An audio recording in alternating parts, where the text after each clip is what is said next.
How to fix WhatsApp two-step verification code on Android phone. Hello guys, in today's video I'm gonna show you how to fix it easy and quick on Android phone. First, open WhatsApp and then click these 3 points here and now click settings and then click this one account and then click here you will find it two-step verification. Click on it and click enable.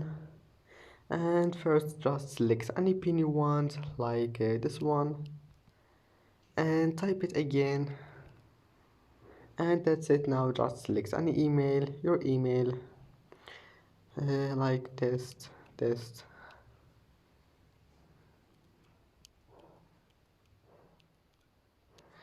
and wait, here you need to type it again, and that's it. Your problem have been fixed, and that's it for today's video. If you like this video, don't forget like and see you in the next video.